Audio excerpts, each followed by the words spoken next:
Hello दोस्तों, ये है हमारा लेक्चर नंबर 1 सोम का, गुप्ता एंड गुप्ता का। देखिए, हम इससे पहले 10 लेक्चर यानी प्रत्येक लेक्चर में 10 क्वेश्चन हैं Gupta and Gupta fluid mechanics के कंप्लीट कर चुके हैं। ओके, तो वो प्ले लिस्ट में पड़े हुए हैं। ये नया सब्जेक्ट गुप्ता एंड गुप्ता सोम का हम आज से स्टार्ट कर रहे हैं। इसमें भी प्रत्येक लेक्चर में 10 क्वेश्चन होंगे।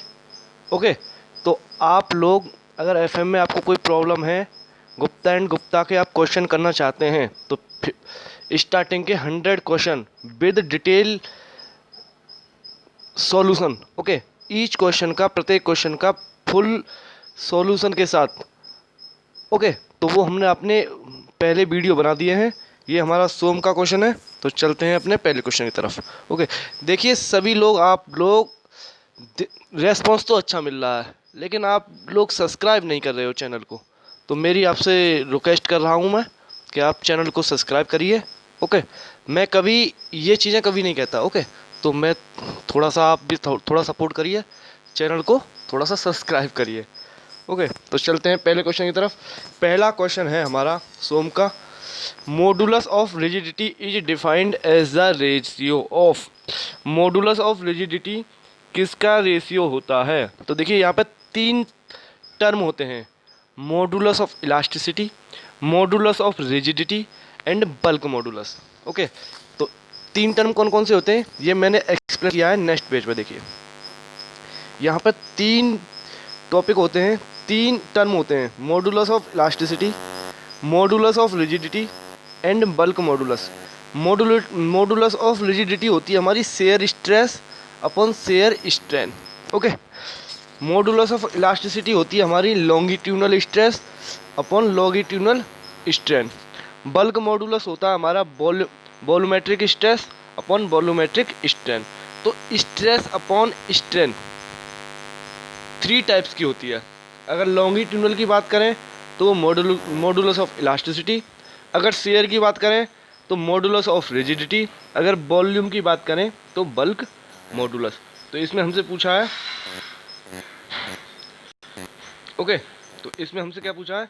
इसमें हमसे पूछा है मॉडुलस ऑफ इलास्टिसिटी, तो shear stress to shear strain.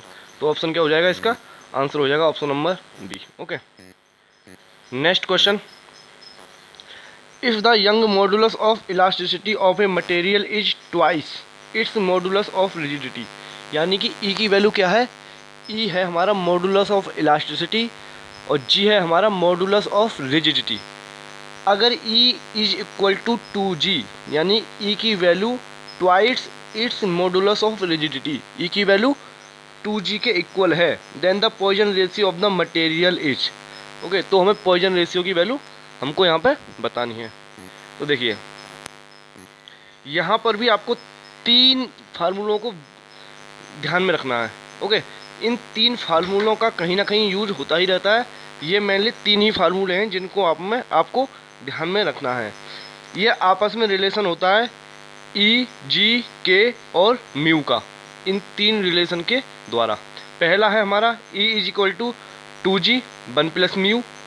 दूसरा रिलेशन है हमारा E is equal to 3k 1 minus 2 mu.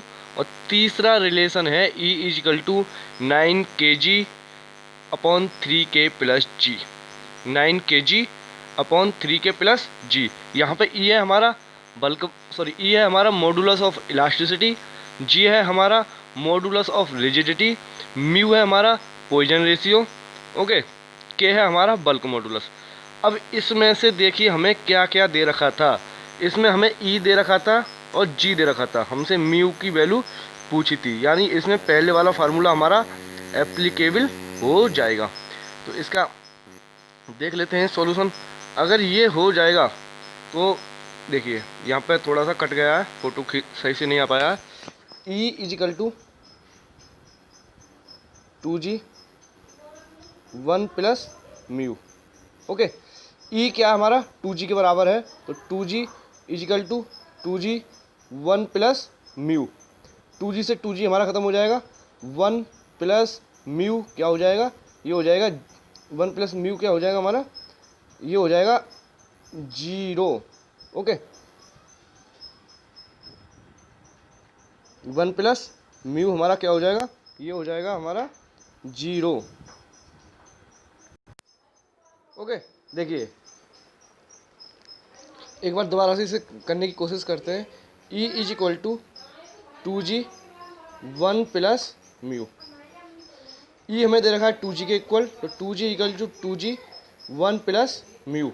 2g से 2g खत्म, यहाँ बचेगा 1 is equal to 1 plus mu. हमारा म्यू 1 से 1 खत्म हो जाएगा, म्यू इज इक्वल टू 0। तो म्यू इज इक्वल टू हमारा क्या आंसर आ जाएगा, म्यू इज इक्वल टू 0। यानी अगर ई इज इक्वल टू 2g है तो म्यू की वैल्यू कितनी हो जाएगी, 2g हो जाएगी। यानी हमारा ऑप्शन क्या हो जाएगा, ऑप्शन डी दूसरे क्वेश्चन का। ओके, आपको ये थोड़ा फार्मूलों को ध्यान में रखना है, यहाँ पे इन 3 फार्मूलों को आपने ध्यान में रखना है। ओके, काफ़ी इंपॉर्टेंट फार्मूले हैं। अब चलते हैं नेक्स्ट क्वेश्चन की तरफ। नेक्स्ट क्वेश्चन है limit of proportionality depend upon. Limit of proportionality होती है वो किस पे डिपेंड होती है, तो वो किस पे डिपेंड होती है, वो होती है टाइप ऑफ मटेरियल। ओके, जिस हिसाब का हमारा मटेरियल होगा उसकी लिमिट ऑफ प्रोपोर्शनलिटी उसी हिसाब से वेरी करेगी। अगर हमारा मटेरियल मान लो रबड़ है तो उसकी लिमिट ऑफ प्रोपोर्शनलिटी काफ़ी कम होगी। अगर स्टील है तो उसकी लिमिट ऑफ प्रोपोर्शनलिटी काफ़ी हद तक ज़्यादा होगी। ओके, तो लिमिट ऑफ प्रोपोर्शनलिटी किस पर डिपेंड करती है, टाइप ऑफ मटेरियल, यानी कि किस हिसाब का हमारा मटेरियल है। ओके, तो ये देख लेते हैं टाइप ऑफ प्रोपोर्शनलिटी क्या होती है। तो देखिए टाइप ऑफ प्रोपोर्शनलिटी क्या होती है। टाइप ऑफ प्रोपोर्शनलिटी वो लिमिट होती है जहाँ तक हमारी स्ट्रेस डायरेक्टली प्रोपोर्शनल टू होती है स्ट्रेन के। ओके, हमारी जो यानी लिमिट ऑफ प्रोपोर्शनलिटी क्या हो जाती है, लिमिट ऑफ प्रोपोर्शनलिटी वो लिमिट होती है जहाँ तक stress is directly proportional to strain.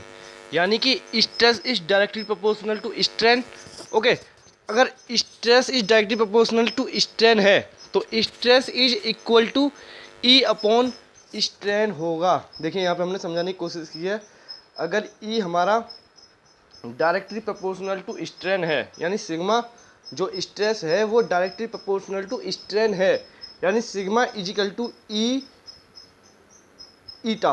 Okay, यानी stress is equal to modulus of elasticity into strain. तो ये जो लॉ होता है ये होता है हुक्स लॉ।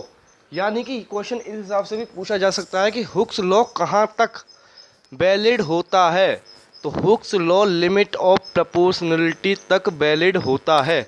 ओके, यहाँ पे सिग्मा क्या है, स्ट्रेस, ई क्या है, मॉडुलस ऑफ इलास्टिसिटी, सिग्मा ये क्या है, ईटा क्या है, ईटा है हमारा स्ट्रेन। ओके, तो देखिए लिमिट ऑफ प्रोपोर्शनलिटी क्या होती है, लिमिट ऑफ प्रोपोर्शनलिटी होती है जहाँ तक हमारा सिग्मा जो डायरेक्टली प्रोपोर्शनल टू ईटा होता है, यानी कि stress is directly proportional to strain होती है। यहाँ पे एक पॉइंट जो है ये लिमिट ऑफ प्रोपोर्शनलिटी है। अगर इससे थोड़ा ऊपर जाएंगे तो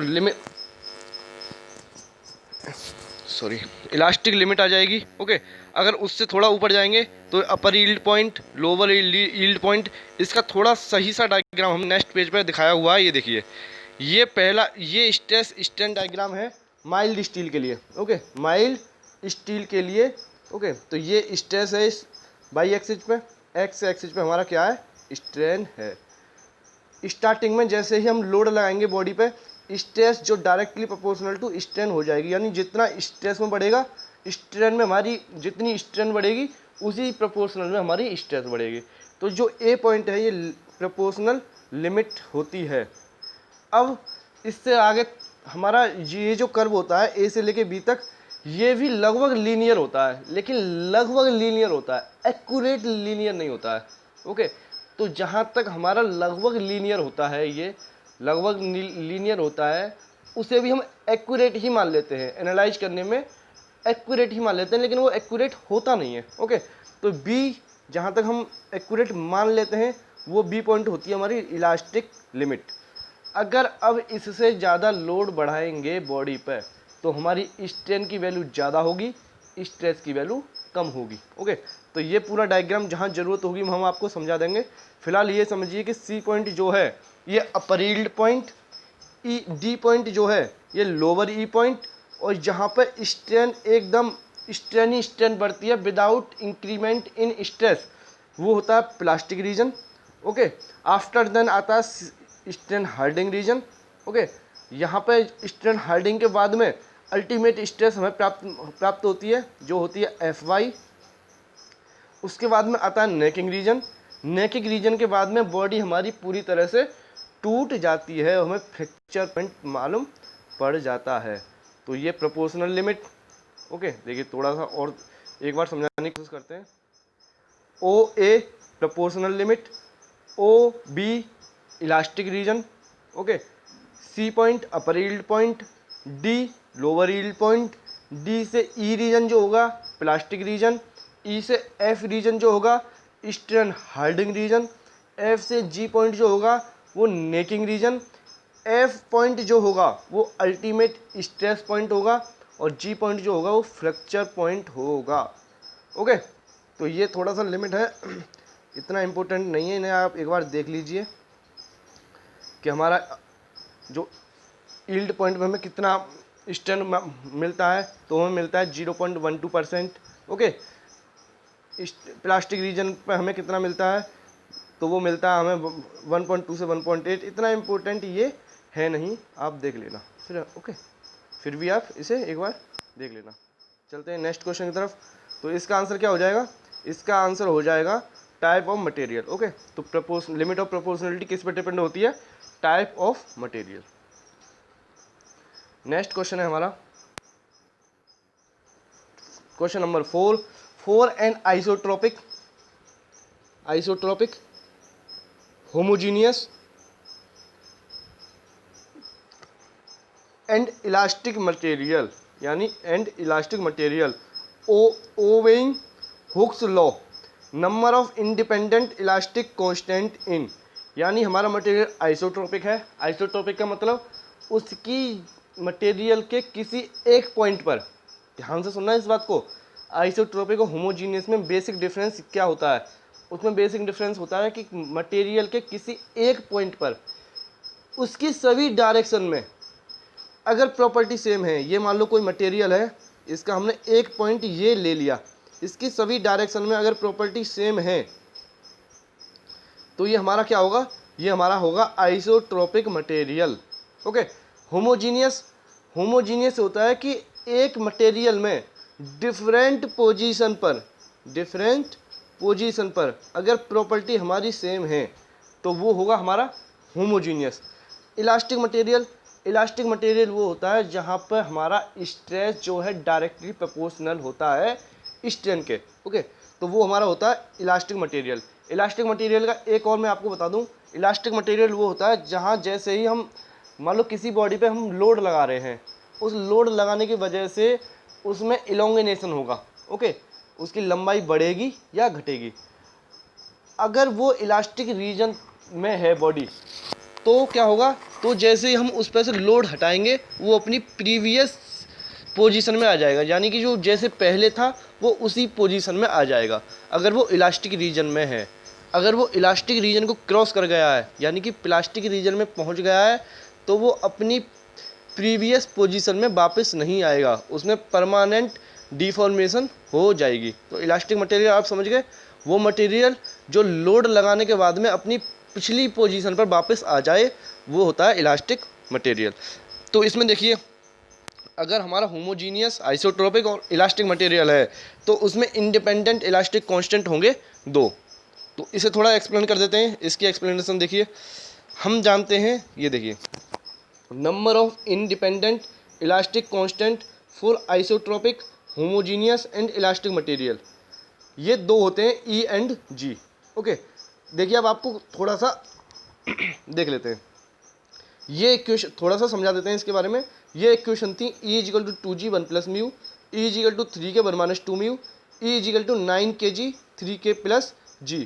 अगर इनमें से हमें कोई से भी 2 टर्म पता हैं, इंडिपेंडेंट सिर्फ 2 ही हैं, अगर हमें 2 पता हैं तो हम 2 बाकी के अपने आप खुद ब खुद निकाल लेंगे। मान लीजिए हमें E और G पता है तो हम म्यू यहाँ से निकाल लेंगे, अगर E और K पता है तो भी हम म्यू निकाल लेंगे। यानी कोई भी 2 टर्म अगर हमें पता है तो हम बाकी के 2 टर्म इन इक्वेशनों की हेल्प से निकाल लेंगे। ये जो इक्वेशन है इनमें ये अजम्पशन माना जाता है कि हमारा जो मटेरियल है वो इलास्टिक है, ओके, होमोजीनियस है, आइसोट्रोपिक है। तो इनमें से हमें सिर्फ दो ही इंडिपेंडेंट कांस्टेंट चाहिए, यानी दो ही हमें वैल्यू पता होनी चाहिए। अगर हमें दो वैल्यू पता है तो हम चारों वैल्यूओं की वैल्यू मालूम कर लेंगे, चारों कांस्टेंटों की वैल्यू मालूम कर लेंगे। तो इसका आंसर क्या हो जाएगा? इसका आंसर हो जाएगा क्वेश्चन ऑप्शन नंबर ए यानी 2। ओके, चलते हैं नेक्स्ट क्वेश्चन की तरफ। नेक्स्ट क्वेश्चन है हमारा, in a thin cylindrical shell, thin और थिक, थिन और थिक समझ में आ रहा है? थिन यानी काफ़ी पतला और थिक थोड़ा सा मोटा। थिन के केस में हम उसकी थिकनेस को कंसीडर नहीं करते हैं, ओके, उसे मान लेते हैं कि उस पर जो प्रेशर डिस्ट्रीब्यूशन होगा, जो स्ट्रेस लगेंगी वो यूनिफॉर्म लगेंगी उसकी डेप्थ, उसकी थिकनेस के रेस्पेक्ट में, यानी कांस्टेंट। मान लो ये कोई थिकनेस है बॉडी की, तो इस पे जो स्ट्रेस लगेंगी वो एकदम कांस्टेंट लगेंगी, जितनी स्ट्रेस यहाँ होगी उतनी ही स्ट्रेस यहाँ होगी। लेकिन थिक के केस में ये नहीं होता, थिक के केस में उसकी थिकनेस के साथ स्ट्रेस चेंज होती हैं। मान लीजिए ये कोई थिक बॉडी है तो यहाँ पे कुछ और स्ट्रेस होगी और यहाँ पे कुछ और स्ट्रेस होगी थिक के केस में।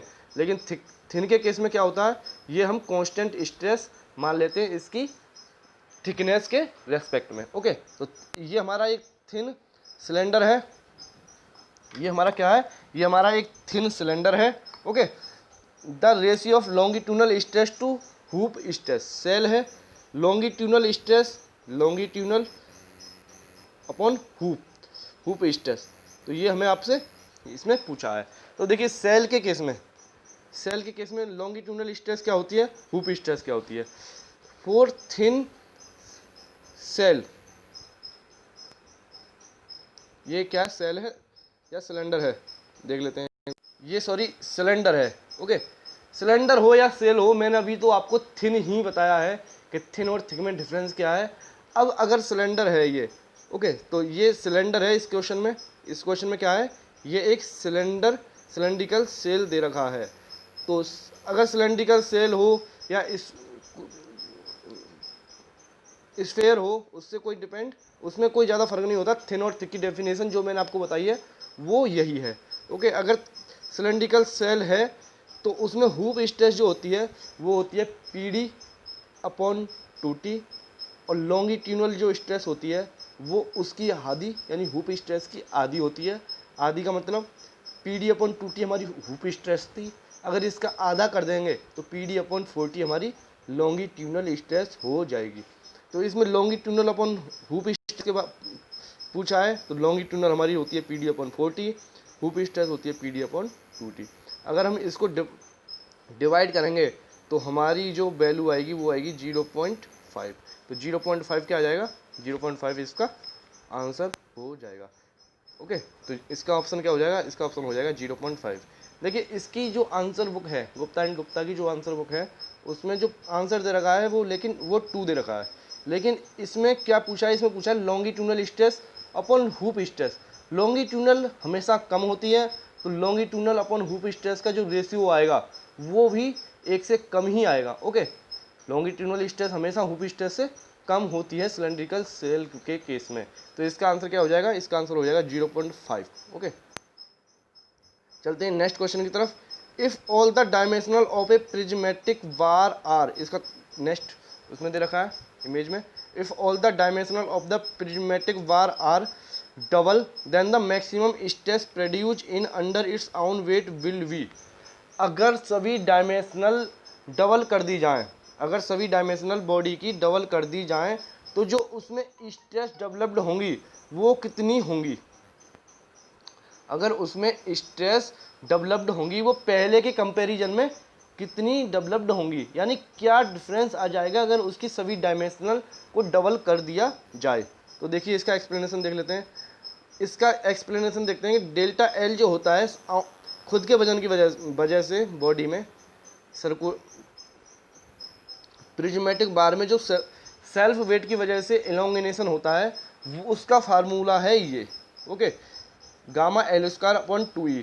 अगर आप ये चाहो कि ये कैसे होता है तो वो मैं समझा भी दूंगा आपको, वैसे वो अगली स्लाइड में वो ऑटोमेटिकली आ भी जाएगा। ओके, तो वो हम नेक्स्ट स्लाइड में पढ़ भी लेंगे। फिलहाल यहाँ पे आप इसे मान लो कि सिग्मा एल इजकल टू होता है gamma L square upon 2e। Okay, तो gamma L square upon 2e, delta L upon L कितना हो जाएगा, गामा एल अपॉन 2e, ये होता है स्ट्रेन। ओके, तो स्ट्रेन कितनी हो जाएगी, gamma L upon 2e। Strain को अगर हम मॉडुलस इलास्टिसिटी ई से मल्टीप्लाई कर देंगे तो ये हो जाएगी हमारी, ये हो जाएगा गामा एल अपॉन 2। ये जो होती है हमारी, ये होती है स्ट्रेस, यानी sigma is equal to E phi. Okay, तो ये होती है सिग्मा। सिग्मा क्या हो जाएगा, गामा एल अपॉन 2, यानी सिग्मा सिर्फ या तो गामा पे डिपेंड है, गामा यानी क्या है, वेट डेंसिटी पे डिपेंड है, या फिर एल पे डिपेंड है। तो वेट डेंसिटी तो हमारी कांस्टेंट होती है, यानी हमें वही मटेरियल दे रखा है ना, क्वेश्चन में हमसे कह रखा है कि पहले केस में भी वही मटेरियल है, दूसरे केस में भी वही मटेरियल है। तो सिग्मा क्या होगा हमारा, stress directly proportional to L. Okay, तो अगर एल दो, भाई सभी डायमेंशनल दोगुनी करनी है, लंबाई भी, चौड़ाई भी, ऊंचाई भी। तो जब हम लंबाई को दोगुना करेंगे तो हमारी नई स्ट्रेस भी दोगुना हो जाएगी, तो नई स्ट्रेस भी हमारी दोगुना हो जाएगी, यानी कि इसका आंसर क्या हो जाएगा, इसका आंसर हो जाएगा इंक्रीजिंग टू 2 टाइम्स, यानी उसकी जो नई वैल्यू है स्ट्रेस की वो पुरानी वैल्यू के 2 टाइम्स हो जाएगी। ओके,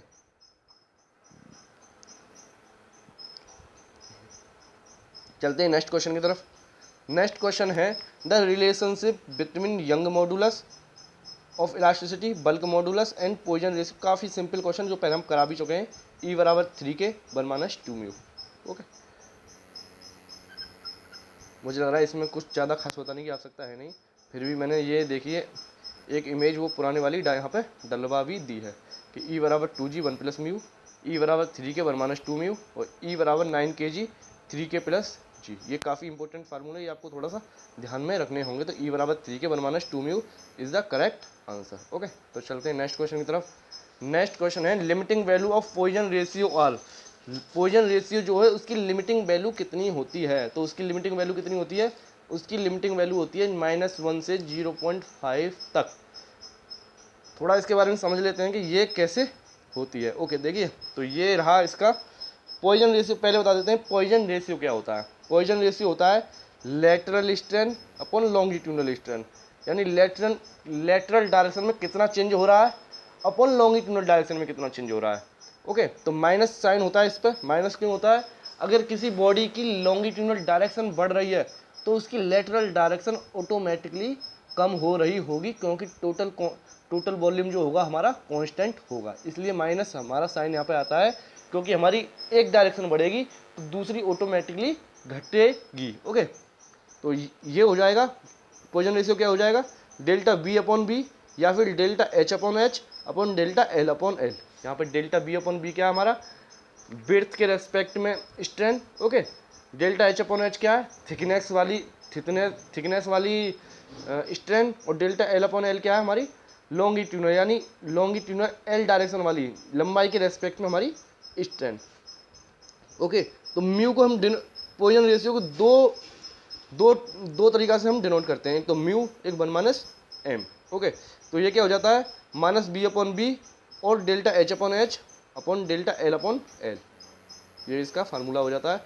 अब हम चलते हैं अपने क्वेश्चन की तरफ कि इसकी वैल्यू कितनी तक हो सकती है। तो देखिए E = 2g 1 + म्यू, हमने एक फार्मूला ये पढ़ा था, और E बराबर 3k 1 - 2 म्यू। अब यहाँ पे एक चीज़ देखिए आप, अगर हम म्यू की वैल्यू यहाँ पे निकालें तो E upon 2g - 1 = mu. Okay, ये वाला। अब यहाँ पे आप देखिए कि ई एम की मिनिमम वैल्यू हमें यहाँ पे निकालनी है, म्यू की पहले मिनिमम वैल्यू।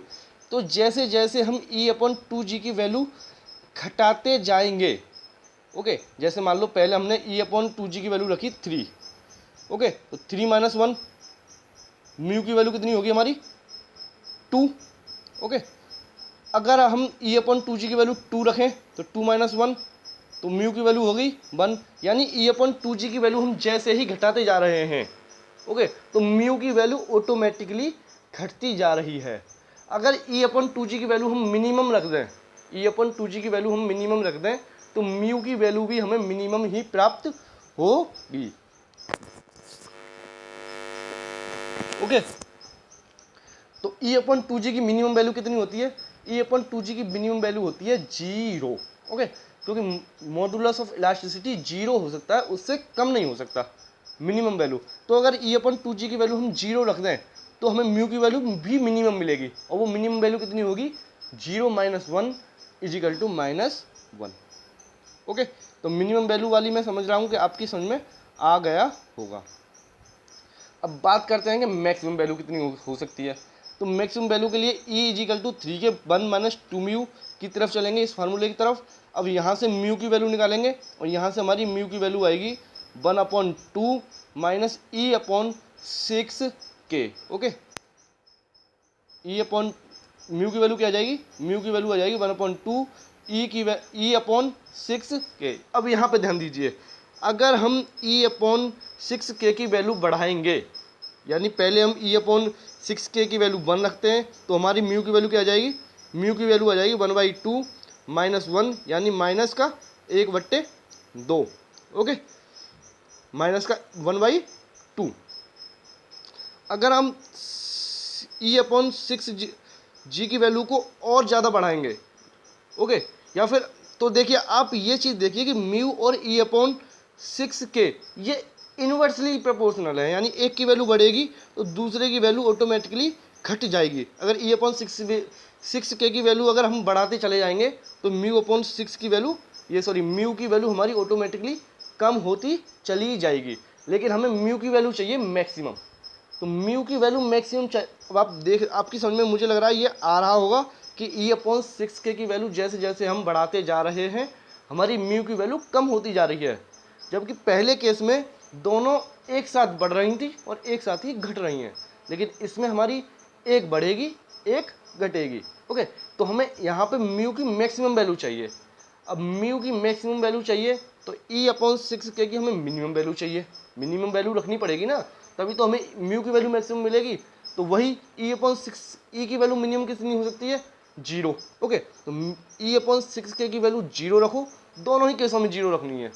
ओके, उसमें लेकिन दोनों में डिफरेंस है, उसमें दोनों एक साथ बढ़ रहे थे। ओके, तो इसमें एक बढ़ रहा है एक घट रहा है। ओके, तो E/6K की वैल्यू हम इसमें 0 रखेंगे तो म्यू की वैल्यू हमें मिल जाएगी 1/2। तो म्यू की वैल्यू 1/2 मिल जाएगी। तो म्यू की वैल्यू -1 से लेकर 1/2 तक वेरी हमारी करती है। आपको ये पूरी तरह से समझ में आ गया होगा, एक बार खुद से करके देखिए, आपकी समझ में आ जाएगा। अगर नहीं आया होगा तो आ जाएगा। यहाँ पे बस इस चीज़ का ध्यान रखना है कि इस वाले केस में दोनों एक साथ बढ़ रहे हैं, जबकि दूसरे वाले केस में दोनों एक बढ़ेगा तो एक घटेगा। ओके, पहले वाले केस में दोनों एक साथ बढ़ रहे हैं तो हमें मिनिमम वैल्यू चाहिए। अब मिनिमम वैल्यू के लिए अगर एक की मिनिमम वैल्यू चाहिए तो दूसरे की भी मिनिमम वैल्यू रखनी पड़ेगी। ओके, अब हमें दूसरे में मैक्सिमम वैल्यू मिलती है, तो दूसरे में अगर म्यू की मैक्सिमम वैल्यू चाहिए तो E/6K की मिनिमम वैल्यू रखनी पड़ेगी। ओके, तो हमें तब जाके मैक्सिमम वैल्यू मिलेगी। तो यहाँ हमारी म्यू की वैल्यू -1 एक जगह मिलेगी और 1/2 दूसरे केस में मिल जाएगी। तो इसकी वैल्यू कहाँ से कहाँ तक वेरी करेगी, इसकी वैल्यू करेगी -1 से लेके 0.5 तक। ओके, तो ये क्वेश्चन नंबर 8। चलते हैं अपने नेक्स्ट क्वेश्चन की तरफ। नेक्स्ट क्वेश्चन है हमारा, ये हमने कर ही लिया। ये अब है question number 9। The elongation of a conical bar under its own weight is equal to, यानी कि इलोंगेनेशन ऑफ कॉनिकल बार जो होती है उसका इलोंगेनेशन खुद के वजन की वजह से कितना होता है विद रेस्पेक्ट टू। इसमें सभी ऑप्शन में प्रिज्मेटिक बार पूछा है, तो हमें प्रिज्मेटिक बार के रेस्पेक्ट में बताना है। इसे बताने से पहले हम आपको थोड़ा सा ये जो बेसिक फार्मूले हैं, खुद की वजह से इलोंगेनेशन या फिर एक्सटर्नल लोड की वजह से इलोंगेनेशन, ये तकरीबन 3-4 तो सेल्फ की वजह से होते हैं, 3-4 केस हैं हमारे सिलेबस में, और 5 से 6 एक्सटर्नल लोड की वजह से हैं। तो एक बार उनको रिवाइज कर लेते हैं, वो आप ऑटोमेटिकली ही समझ में आपके ये आ जाएगा। ओके, तो ये देख लीजिए, deflection due to self weight. तो deflection due to self weight, देखिए सेल्फ वेट नहीं होता, अगर एक्सटर्नल लोड होता तो ये कितना होता डिफ्लेक्शन, हम पढ़ते आ रहे हैं कि PL/AE। ओके, अगर सेल्फ वेट है, सेल्फ वेट की वजह से इलोंगेनेशन आ रहा है तो इसका हाफ होता है। ओके, अगर एक्सटर्नल लोड है तो PL/AE, अगर सेल्फ वेट है तो PL/2AE। तो पी एल अपॉन 2AE ये हमारा ये रहा।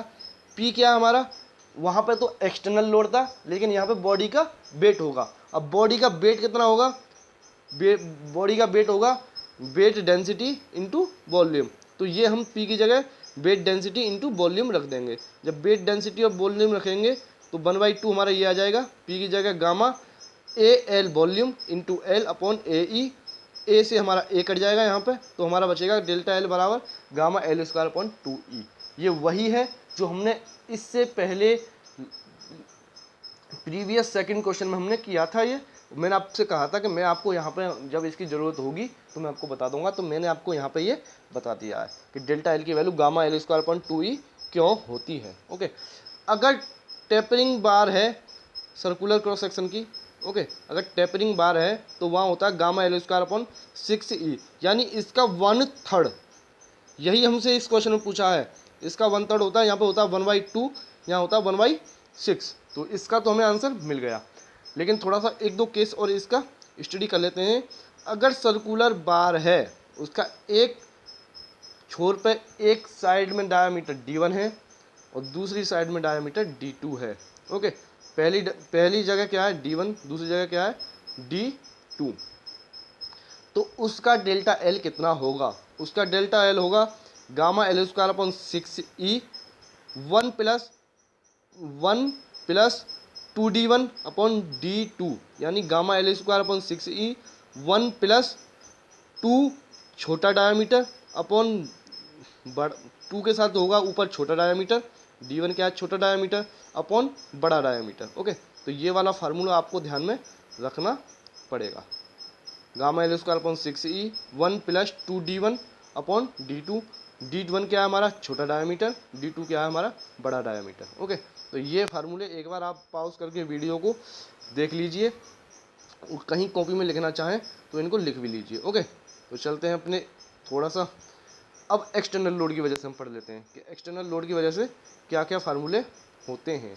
अब देखिए, deflection of member under axial load, यानी एक्सटर्नल लोड है हमारा एक्जियल लोड, तो उसमें अगर बार ऑफ यूनिफॉर्म सेक्शन है तो मैंने आपको बताया था अभी कि डेल्टा एल क्या होता है PL/AE।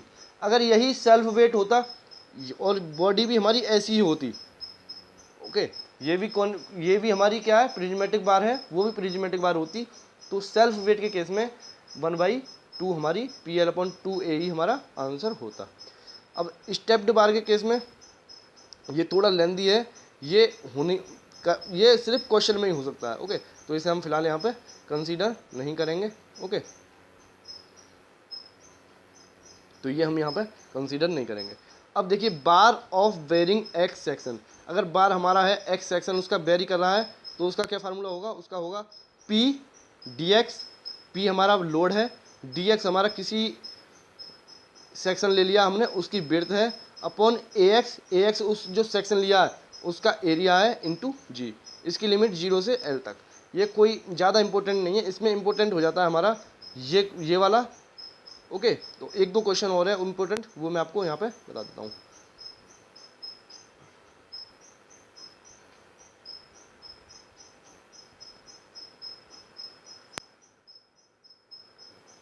ओके, देखिए, एक हमारा ये इंपॉर्टेंट हो जाता है यहाँ पे circular bar of tapering cross section, ये वाला इंपॉर्टेंट हो जाता है हमारा कि इसमें कई बार पूछा गया है कि एक डायमीटर इधर है D1 इधर है D2। ओके, तो उसमें कितना होगा सेल्फ वेट की वजह से। पिछले वाले केस में हमने किसकी वजह से पढ़ा था, पिछले वाले केस में पढ़ा था हमने सेल्फ वेट की वजह से, और यहाँ पढ़ा हम एक्जियल लोड की वजह से। एक्जियल लोड अगर यहाँ पे कोई लग रहा है, ओके, यहाँ पे देखिए ये P1 मान लो इधर लग रहा है, वो वाला केस जो था वो सेल्फ वेट की वजह से था। ओके, कन्फ्यूजन नहीं होना है इसमें, वो जो केस पीछे पढ़ा है हमने वो सेल्फ वेट की वजह से पढ़ा है, और ये जो केस पढ़ रहे हैं ये एक्सटर्नल लोड की वजह से हम पढ़ रहे हैं। तो यहाँ पे क्या होता है PL/पाई D1 D2/4 इंटू E। यहाँ पे देखिए PL/AE होता है ना, उसके प्रिज्मेटिक बार के केस में सिर्फ A बराबर हमें क्या रखना है पाई D1 D2/4, ये आपको रखना है वही फार्मूले में, यानी इस वाले फार्मूले में क्या रखना है सिर्फ A बराबर पाई D1 D2/4। ओके, वैसे भी सर्कुलर के केस में क्या होता है, पाई डी स्क्वायर बाई 4 होता है हमारा डायमीटर। तो पाई डी स्क्वायर को आप ये इस तरीके से थोड़ा याद कर सकते हैं, पाई डी स्क्वायर हमको करना नहीं है, हमको एक बार D1 लेना है, एक बार D2 लेना है। ओके, D1 कोई सा भी मान लो, D2 कोई सा भी मान लो। इसमें ये क्योंकि मल्टीप्लाई हो रहा है ना, मल्टीप्लाई में कोई दिक्कत नहीं होती, वहाँ पे प्लस हो रहा था सेल्फ वेट के केस में 1 + 2 D1 अपॉन D2। D1 क्या था, छोटा था, वहाँ पे ध्यान रखना है कि कौन सा छोटा है कौन सा बड़ा है। यहाँ पे कोई सा भी छोटा बड़ा मान लो, कोई दिक्कत इससे होने वाली नहीं है। अगर रेक्टेंगुलर क्रॉस सेक्शन है हमारा, अब क्वेश्चन अगला केस है हमारा रेक्टेंगुलर क्रॉस सेक्शन। यहाँ पे जो एरिया है वो ए है और यहाँ पे जो एरिया है वो बी है। यानी पहले क्रॉस सेक्शन पे एरिया जो है स्मॉल ए और दूसरे के सेक्शन पे क्या है, स्मॉल बी। तो P L upon A V into E, यानी उसमें P L upon A E में ए क्या रखना, एक ए बराबर क्या रखना हमें, वो सिर्फ ए वी यहाँ पे रखना है। ओके, आप उस फार्मूले को याद रख लीजिए, पी एल अपॉन ए ई, और सिर्फ इसके केस में ए की वैल्यू याद कर लीजिए, बाकी वही फार्मूले यहाँ पे होते हैं। अगर ये तो देखिए यहाँ पे स्क्वायर सेक्शन था, यानी ए और बी, लेकिन अगर इस तरीक़ा से केस दे रखा हो कि उसकी थिकनेस तो इक्वल है, यानी पूरी की पूरी थिकनेस क्या है हमारी, टी के बराबर है। ओके, लेकिन यहाँ पे एरिया, यहाँ पे विड्थ और ये क्या है ए, ये थोड़ा जूम करके देख लेते हैं। ये देखिए, ये जो थिकनेस है ये तो हमारी इक्वल है, ये थिकनेस तो हमारी सब जगह इक्वल है, लेकिन ये जो है यहाँ पे ए है। ओके, ये हमारी ए है, ये हमारी टी, ये तो टी है ना हमारी, ये टी है। लेकिन यहाँ दूसरी तरफ ये भी हमारी ए है, सॉरी ये हमारी बी है और ये हमारी टी है। यानी कि वहाँ पे तो हमारी दोनों डायमेंशनल चेंज हो रही थी, वहाँ पे स्क्वायर बनना था ए इंटू ए और बी इंटू बी, लेकिन इस केस में हमारा स्क्वायर नहीं हो रहा, सिर्फ उसकी डेप्थ चेंज हो रही है, विड्थ चेंज नहीं हो रही। विड्थ हमारी कांस्टेंट है इक्वल टू टी, लेकिन डेप्थ हमारी चेंज हो रही है। यहाँ पे डेप्थ है ए एक सिरे पे और दूसरे सिरे पे है बी। तो उस केस में अगर इस हिसाब से हमें दे रखा है, देखिए इसमें ये न्यूमेरिकल पूछ लिए जाते हैं और ये न्यूमेरिकल आगे आएंगे भी, तो मैं इसलिए आपको पहले ही ओवरव्यू एक बार दे रहा हूँ। ओके, थोड़ा सा आपको आदत पड़ जाएगी इस चीज़ की, मैं थोड़ा इस वजह से आपको बता रहा हूँ, वरना मेरा क्या, मैं तो आपको फार्मूला बताता और आंसर दे देता। लेकिन मैं सोच रहा हूँ कि आपका बेस भी क्लियर होता चला जाए, यानी आपको आगे कभी न्यूमेरिकल आए तो वो थोड़ा सा नया सा न्यूमेरिकल नहीं लगे, आपको लगे कि हाँ शायद ये तो मैंने पढ़ा हुआ है। इस वजह से मैं आपको यहाँ पर बता दे रहा हूँ। ओके, तो देखिए इसके केस में क्या होगा, इसके केस में होगा delta L P L. Okay, देखिए एक minute, P L upon A ई, तो पी एल और ई तो ये है ही है, हमें ए बराबर क्या रखना है, सिर्फ ए बराबर रखना है B minus A into T upon log E upon, ये देखिए ये हमें क्या रखना है, हमें रखना है ए बराबर, सिर्फ इस केस में हमें रखना है ए बराबर बी माइनस ए।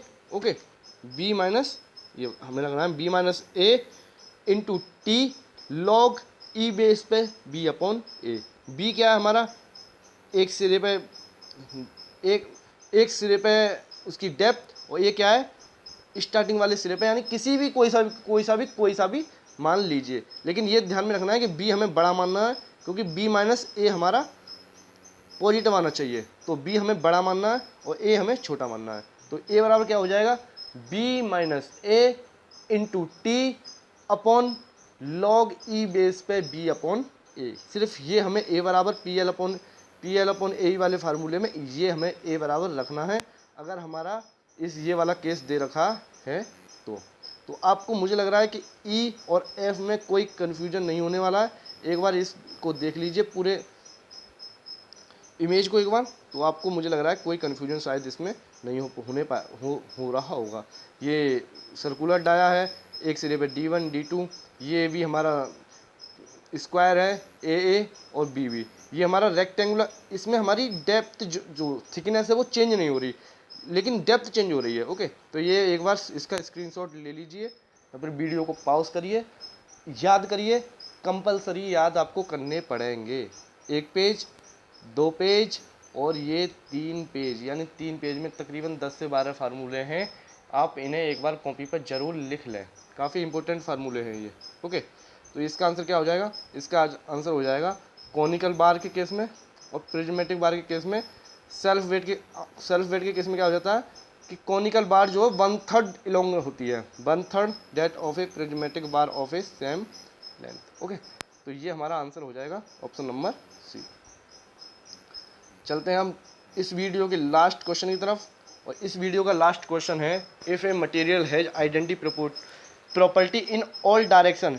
ये मैं आपको पहले भी बता चुका हूँ कि अगर किसी एक पॉइंट पर उसके सभी डायरेक्शन में प्रॉपर्टी सेम है तो आइसोट्रोपिक, और मटेरियल में सभी जगह प्रत्येक पोजीशन पर अगर प्रॉपर्टी सेम है तो वो होमोजीनियस। यानी मान लीजिए ये हमारा कोई मटेरियल है, ये कोई पॉइंट है, इस पर सभी डायरेक्शन में हमारी प्रॉपर्टी सेम है तो ये आइसोट्रोपिक, और अगर इसकी सभी जगह पूरे मटेरियल में सभी जगह हमारी प्रॉपर्टी सेम है तो वो होमोजीनियस। ओके, यहाँ पे जो हमारा एक पॉइंट होता है सभी डायरेक्शन होती हैं, यहाँ पे एक डायरेक्शन होती हैं और सभी पॉइंट होते हैं। ओके, तो ये था हमारा वीडियो नंबर फर्स्ट सोम का, ये यहीं कंप्लीट होता है। मिलते हैं आपसे नेक्स्ट वीडियो में। ओके, तो लेकिन आप इसको थोड़ा चैनल की तरफ भी भाई देखिए, थोड़ा मोटिवेशन मिलता है। आप व्यू तो आप देख रहे हो, आप देखते हो वीडियो को, अच्छा खासा व्यू मिल रहा है, लेकिन आप वीडियो को शेयर करिए और चैनल को तो सब्सक्राइब करना ही करना है आपको। Okay, thank you.